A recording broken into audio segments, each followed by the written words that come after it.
Thank you, Chairman, and thank you, Waziri. Waziri, we all understand that security is very dynamic, very complex, and highly sensitive. That notwithstanding, this is the 16th day an elected leader is missing. We all understand, Waziri, Kenya is a member, a responsible member of the international community. And over the years, we have prided ourselves as a security hub, as a conferencing hub, as leading everything. But we are forgetting that in this era, we have social media as one of the emerging arms of government. And this is the reality. We have lived with the three traditional arms. The first arm, you may not agree because you are a member of the executive, is parliament, the legislature. The executive and the judiciary. Right now, we have the social media effect, we have the NGO community, and many other emerging arms of government. What I really don't understand is notwithstanding the definitional issue. In my mind, as a leader who has been around,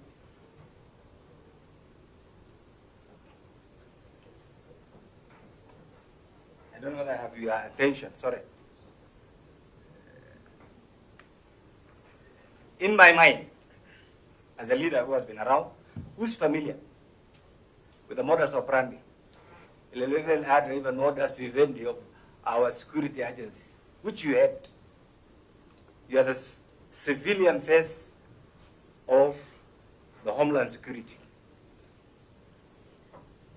When such a high profile, me I'm persuaded is abduction, and it can have two faces. When we have put all these efforts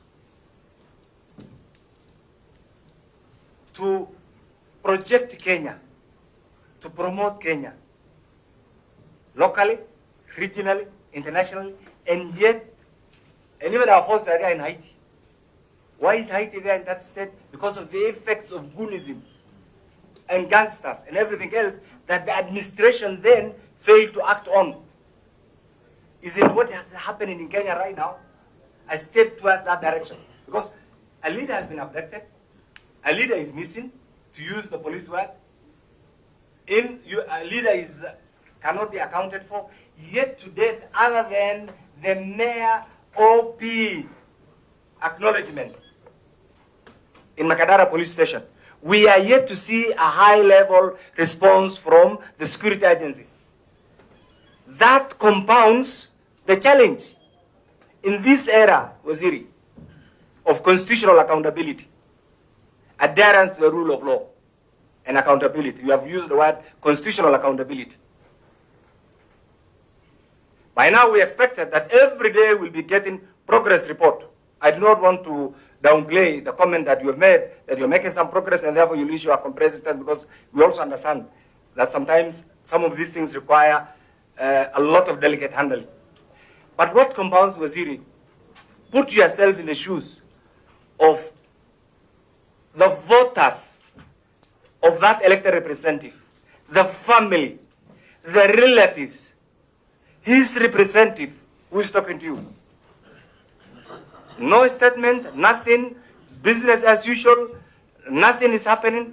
So, Waziri, I want to give you lead questions, which you also understand. On 6 August, this particular state officer, leader, was summoned by the County Security Committee Wajir. For whatever reason, I learned this recently. And they have every right to interact with everybody. The same person, on 10th September, the entire Homeland Security heads were also in Wajir. On 11th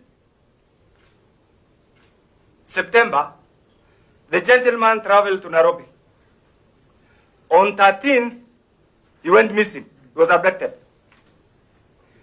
The venue, the location, it's as a result of our collective efforts that we have CCTVs everywhere honorable member called for the service of an Uber driver. He has made a statement, he has made an affirmation on, under, off, which I also tabled through the chairman before the House. So Waziri, and I know you are a lawyer, an astute lawyer, criminal responsibility is individual. I do not want to delve into that. But equally, we must also be accountable to the due process of law.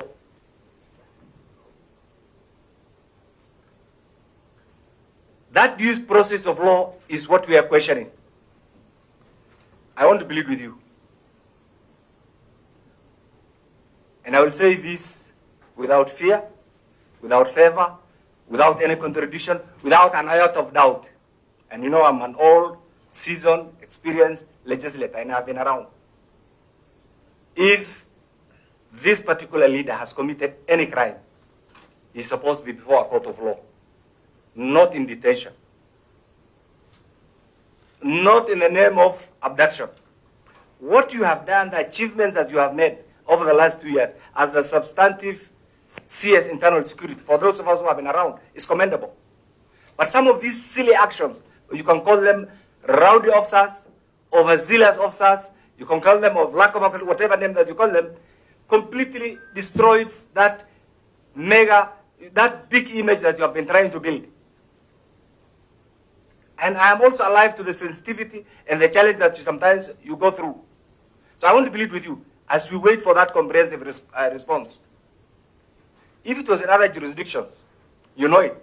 By now, an elected missing, some people will have taken responsibility, personal responsibility. It has two aspects. Assume even in the worst case scenario, which is not in this case, that he has been abducted by criminal elements. Do you want to say that Kenya is a banana republic?